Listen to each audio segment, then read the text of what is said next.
Yeah, I mean, talking about your run, first of all, when you talk about big games, everybody talks about the last three, but, Everton this weekend, West Ham away is probably one of the toughest games of the league right now. So, how kind of much of a challenge are these last 6 games, and how ready are the players to kind of tackle it head on? No, you're absolutely right, Dan. I'm glad that you're recognising the fact that these are 2 tough teams, and that's why people ask me, oh, what about the last 3? I'm not really bothered about the last 3 right now, because Everton are in. I think Everton and West Ham are 2 of the best runs of form, especially outside of the top 4 kind of positions. They're in the best run, so we've got to treat them absolutely with the utmost respect. But so really prepare, Dan. We do anyway, but actually you have to sharpen your focus because. Take Everton for example. They're playing really well. They're scoring goals, and obviously they're defending well. So there's lots of stuff we've got to be prepared for. But you're absolutely right. There's no way we will take our eyes off just the sole challenge of Everton this weekend. Just looking at Everton, then they're obviously much changed. You've obviously got a great record home and away against Everton, particularly away, but. They're a much changed side. They've obviously had that investment since last time you changed them. So. Last time you played them. So, how different's the threat? I know everybody says about Everton being unpredictable. What do you predict you're going to face this weekend? Yeah, look, they've got the unpredictability of their press. They jump down different lines should they sense an opportunity to. So their structure and shape can be, it almost kind of falsifies what you're probably going to get because it comes from different angles. So we've got to be prepared for that. I still think Everton give you space. I still think there's space in order to play. I think what they've changed, Dan, which is, they've got 2 fast, aggressive forwards that are, pushing lines back, invading. It's probably the first time since Brian's been there where he's had invasion threat beyond the back line. So, he's got pretty much everyone available. So, yeah, I just think he's got that competition now. All the things he's probably wanted for a while, to be honest, Dan. And then you've seen them rise from that point. So I expect a really tough challenge, and we'll be ready. But the thing is, for all the things that Everton can do, we're in fantastic form ourselves. You take the Liverpool one out, and then you've got that's 8 out of the last 9 wins. So in the WSL, so we're in an incredible form too. So we've got to be really focused on the game, the details of the game, but yeah, try and enforce our qualities on the game. I think it was Ian Dowie who made the word up a few years ago, bounce back ability. Yeah, I suppose there's going to be times in future weeks where you might be behind in games, you might need a last minute equaliser. It's going to be tough. You might not win every game. So when you look at that Liverpool game and the reaction you got last week. How kind of impressed are you with kind of that resilience and that kind of, the upbeat nature of the team? More importantly, Dan, I don't think that we hadn't tasted it for so long because the fact I think in all competitions this year, it's 3 losses. So that is an incredible kind of results base that the girls are putting in. So when I look at it, we didn't have too much practice of being able to show that. And so... you don't want to ever take a loss, but if you react like that and it's an impetus into the next games, it feels like you took control back. So I was really impressed, but I expect that from us now, and I expect us to, I think Brian talked about it being hunting season. Well, it's the same for us. So it should be a good game on Sunday. And just final one from me, obviously Elizabeth Terland, shone last weekend again. First year at United, she's close to double figures in the league. So, have you got the player or invested in the player that you thought you were going to get? And, in terms of her development, what do you see for her, certainly looking towards next season? Yeah, in all honesty, Dan, I see... What impresses me most about Liz is the everyday. You'll naturally see the 90 minutes. But that is Liz every single day. That is her on the field, off the field. She is super dedicated, a fantastic professional. For someone so young, she actually defies her years. You don't actually think she's as young as she is. And we know if we put her in the box, she's absolutely deadly. I think that what we want to do as well for her is develop And I've seen a massive upturn in her ability to protect the ball and set it with quality this year.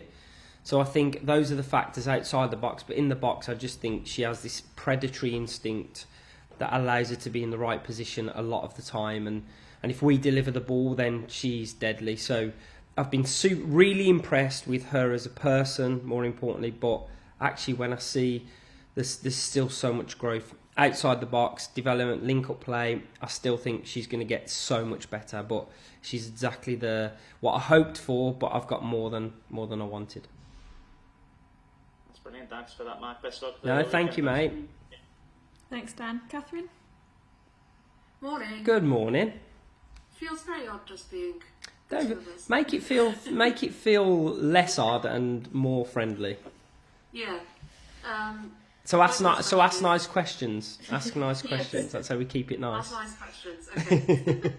I was just going to ask: is everyone fit? Because we had a few kind of potential injuries after the last game. Yeah, obviously Gabby's out through suspension, so she'll miss this game.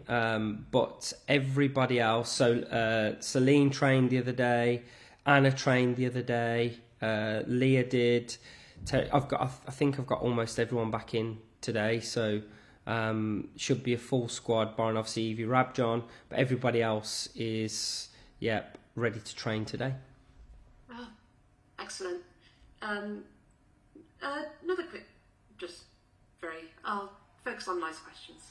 I think ahead of obviously this summer, massive summer, the Euros coming up, how do you kind of make sure the players are balanced coming into the last few games of the season, that kind of club versus country development? Yeah, it will be a difficult one because of the excitement of the tournament.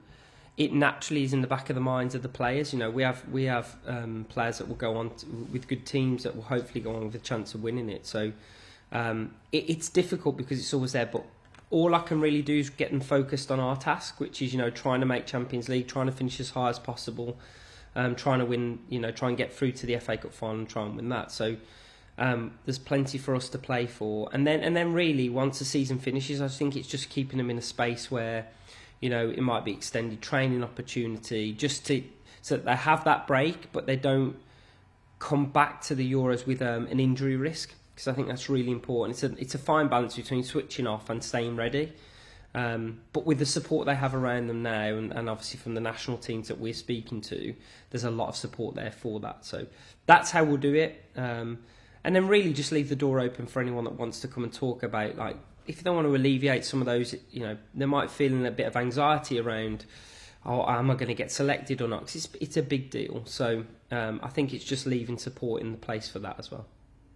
And how important are those conversations with the national teams in that? Yeah, really important. Like in fact, they're vital to both the safety of the player, but also the success of the nation. We always have had with England constant dialogue. Me and Serena will speak before a camp and after a camp, and just kind of have those conversations. I get feedback from the other national team managers. That could be in voice note format, that could be an email. So it might not always be, if they don't speak, I don't speak their language, because they probably do speak English, then it's probably easier for them to communicate that way. But yeah, there's always constant feedback. Plus, more importantly, from the sports science support, they loading, how they've performed, their training load. So all of that goes into our planning. So when they come back, we can keep them safe as well. I just have one last one, which is a very nice question. Cool. So you may have seen Ella Toon has been singing your praises in the Daily Mail. I just wondered, how nice is that to hear from a player? 'Cause I think United men's and women's managers, you do get kind of put through the ringer sometimes. So how nice was that? Do you know what? It's actually harder to take than the criticism, because you often protected. You kind of build a barrier for the protection you need for the criticism you take. But for me, when I see that, I think more importantly, I think it tells the truth about the environment, and it tells the truth about me as a person, which you probably don't always get to see, because everybody likes to make up a story. But actually, I think that's the genuine me, where you know, she's at the centre of when a person is hurting, she's at the centre of what we need to do. Forget football, and that's the same as I treat all of my players. So I'm extremely proud of her for the kind of way she's been able to deal with the most tragic thing in her life. So for me, I'm going to continue to support her, grow with her, and obviously she's been fantastic for us and will continue. I just want to push her even more and make her get better and better and better for club and country. So we have a fantastic relationship. But yeah, I'm just extremely proud of the person, the young woman she's becoming, because that wasn't, you know, when Tuni was younger, we were naturally going through this growth phase together, where she was learning about herself. But this year especially, she's just become the most incredible young woman that deals with pressure, that deals with the pressures of football and life, and the spotlight of being, you know, Man United's probably most iconic player.